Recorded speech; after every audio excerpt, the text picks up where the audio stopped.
എനിക്ക് എന്റെ പുരുഷനില്ലാതെ എനിക്ക് ജീവിക്കാൻ പറ്റില്ല. എന്റെ ഭർത്താവിന്റെ വീട്, ഭർത്താവിന്റെ ബന്ധുക്കൾ, എന്റെ മകൻ, എന്റെ മരുമകള്, ഇതെല്ലാമാണ് എനിക്ക് ഏറ്റവും പ്രിയപ്പെട്ടത്. നിങ്ങൾ പലരും പറഞ്ഞു കേട്ടു ചെന്ന് കയറുന്ന വീട്, ചെന്ന് കയറുന്ന വീട്. ഞാനും ചെന്ന് കയറിയ ഒരു വീട്ടിൽ ജീവിച്ചവളാണ്.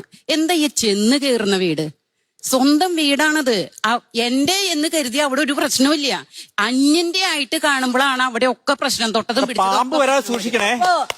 അന്യനായിട്ട്. പ്ലീസ് മാഡം, നിങ്ങൾ സംസാരിക്കുമ്പോ ഞാൻ സംസാരിച്ചിട്ടില്ല. ഞാനൊരു എക്സ്ക്യൂസ് പറഞ്ഞിട്ട് നിങ്ങളോട് ചോദിച്ചിട്ട് അനുവാദം ചോദിച്ചിട്ടാണ് ഞാൻ സംസാരിക്കുന്നത്. ഇവിടെ നമ്മൾ പരസ്പരം എത്രത്തോളം അന്യരാകുന്നു അത്രത്തോളം നമ്മളുടെ ഇടയിൽ പ്രശ്നങ്ങൾ കൂടും. എന്റേതെന്ന് കരുതിയാൽ അത് ഇവിടെ എന്തും, പ്രത്യേകിച്ച് എനിക്ക് തോന്നുന്നു ഞാനൊരു സ്ത്രീയായ കാരണം സ്ത്രീയുടെ മനഃശാസ്ത്രം എനിക്കറിയാം.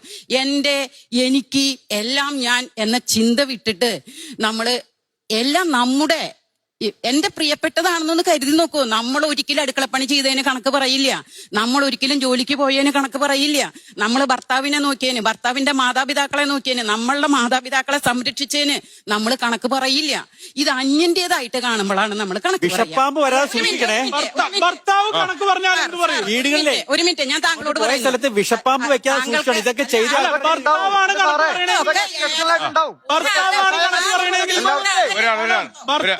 കണക്ക് പറയുന്നെങ്കിൽ ഭർത്താവിനെ കൊല്ലുന്ന ഭാര്യമാരില്ലേ സാർ? അല്ല, അപ്പൊ ഭർത്താവ് കണക്ക് പറയുകയാണെങ്കിൽ ഭർത്താവിനെ കൊല്ലുന്ന ഭാര്യമാരില്ലെന്ന് ചോദിച്ചു. ആവശ്യമുള്ളതേ കേൾക്കൂ. ഈ ചെറിയ കുഴപ്പം കുഞ്ഞുങ്ങളെ സാർ ഒരു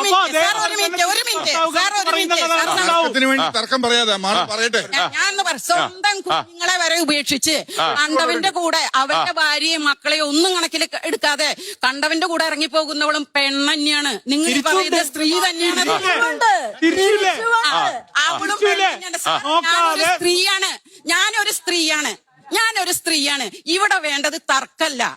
മാഡത്തിന്റെ അഭിപ്രായത്തിൽ സ്ത്രീ സുരക്ഷാ നിയമങ്ങൾ വേണം എന്നാണോ വേണ്ടെന്നാണോ? സ്ത്രീക്ക് സംരക്ഷണം വേണം, സത്യമാണ്. പക്ഷേ അത് പുരുഷനെ തള്ളി കളഞ്ഞിട്ടാവരുത്.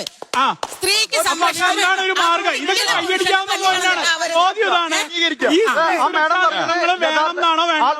ഇത് കുരുട്ട് ചോദ്യം. നേരം താങ്കൾ ചെയ്തോണ്ടിരുന്നത് ഞാനിവിടെ ക്ഷമ അടക്കി നിൽക്കുകയും ക്ഷമിച്ചിരിക്കുകയും. കാരണം എനിക്ക് ചാൻസ് കിട്ടിയിരുന്നില്ല. ഞാൻ പറയുന്നത് ഒരിക്കലും സ്ത്രീക്ക് അംഗീകാരം വേണ്ട, സംരക്ഷണം വേണ്ട എന്നല്ല പറയുന്നത്.